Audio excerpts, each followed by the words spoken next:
পুরো ভিডিওটা দেখতে থাকুন, তবেই বুঝতে পারবেন যে রেশন দুর্নীতির কেসটা কোথায় ঘটেছে।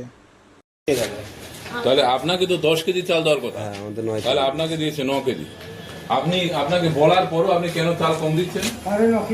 এই তো ওনাকে তো 9 কেজি চাল রয়েছে এখন। আমি তো বললাম তো এখানে 8 কেজি বলছিল আমাকে, 8 কেজি চাল দেবো। বলছে 8 কেজি দেবে। আমি বললাম 8 কেজি কেন? তারপরে বলছে যে আপনাকে এর আগেও একবার এসে আপনাকে একবার এসে এর আগেও আমি ভদ্রভাবে বলেছি। আমাদের বলতে হবে কেন? যা পাবে তাই দেবেন আপনি, কম দেবেন কেন? আর বেশি বা দেবেন কেন? কোনো কথা শুনবো না। কেন কথা শুনবো? আপনার কথা শুনবো কেন? সরকার পরিবর্তন হচ্ছে, চাল ঠিকঠাক দিবেন। আপনি কি ভদ্রতা শুনেন না? চাল সঠিক চাল দিতে হবে। মানুষের চাল কেন খাবেন? আমি তো তাও বললাম যে ঠিক আছে পরে আসতে বলে দিয়েছিলাম। পরে আসবো কেন? কেন পরে কেন? না পারলে না দিবেন। আমরা এখানে রয়েছি, আপনি জানান ওটা। না পরে ব্যাপারটা হচ্ছে আমাদের তো সময় একবার আসেনি। এর আগে এসছি আপনার 20 কেজি চাল দেওয়ার কথা, আপনি 15 কেজি দিয়েছেন কেন? তুমি আসছেন না কেন? তো আমার কাছে 15 কিলো কালকে দেবো। ওই লোককেই তো নিয়ে এসছি।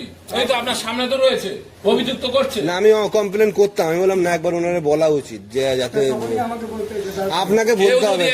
মানে আপনি কত পেয়েছেন দাদা? আপনি বলুন তো। 3 টাকারে 6 কেজি চাল 8 কেজি কম পেয়েছি। তাহলে কত পাওয়ার কথা সেটা বলুন। 15 কেজি টোটাল পাওয়ার কথা, 5 কেজি করে। 15 কেজি পাওয়ার কথা। হ্যাঁ ওরা তিনটে আসছে। 8 6 14, হ্যাঁ, 1 কেজি কম আছে। তাহলে 1 কেজি কেন কম দিয়েছেন ওনাকে? আবার পরে আবার কবে দিবেন আপনি? তাহলে আপনি কম দিবেন কেন? আমরা কি জানি না রেশন দোকানের? আপনি সিস্টেম শিখাচ্ছেন। যেটা বলছো সেটা ঠিকই বলেছো। তাহলে SMS যেটা ঢুকে মোবাইলে সেটাই আপনাকে দিতে হবে। তাহলে দিয়েছে একটা আগে 1 কিলো করে সুই দিয়েছে, হ্যাঁ। দেয়নি 1 তাহলে কিলো করে। এই সবাইকে এরকম করছে। আজকে থেকে না, অনেক দিন ধরে এরকম করছে। তাহলে আপনার তো চাল কম আমি দিয়েছে তো? জানি না, বুঝিনি। আপনার চাল কম দিয়েছে তো 1 কেজি করে। এতদিন ধরে কম দিয়েছে, এই শুনেছেন তো? হ্যাঁ, প্রত্যেক মাসে কম দেখেছেন তো? দিয়েছে। প্রত্যেক মাসে চাল কম দিচ্ছে। না এটা তো ঠিক না। না এই দাদা আপনার চাল আচ্ছা, কি পরে দিচ্ছে? মানুষ কতবার আসবে বলুন? দাদা, আপনি 1 বলুন, কিলো চাল চালের কি জন্য আবার আরেকদিন আসবে? হ্যাঁ, সবাইকেই কম। তাহলে এই যে এতগুলো লোক, এই যে এই মিথ্যা দাদা কথা বলুন বলছে তো সবাই। নাম্বার এত বছর তো কামিয়ে এসছে। এত বছর আপনার বলা কেন কম দিবেন আপনি? তাহলে আপনাকে তো 10 কেজি চাল দেওয়ার কথা, হ্যাঁ, আমাদের 9 তাহলে আপনাকে দিয়েছে 9 কেজি।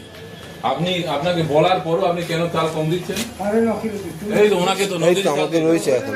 তখন আমাকে জানাই। আমি তো বললাম তো এখানে 8 কেজি বলছিল আমাকে, 8 কেজি চাল দেবো। বলছে 8 কেজি দেবে। আমি বললাম 8 কেজি কেন? তারপরে বলছে যে আপনাকে এর আগেও একবার এসে অস্বীকার করেছি বলুন। আপনাকে একবার এসে এর আগেও আমি ভদ্রভাবে বলেছি। আমাদের বলতে হবে কেন? যা পাবে তাই দেবেন আপনি, কম দেবেন কেন? আর বেশি বা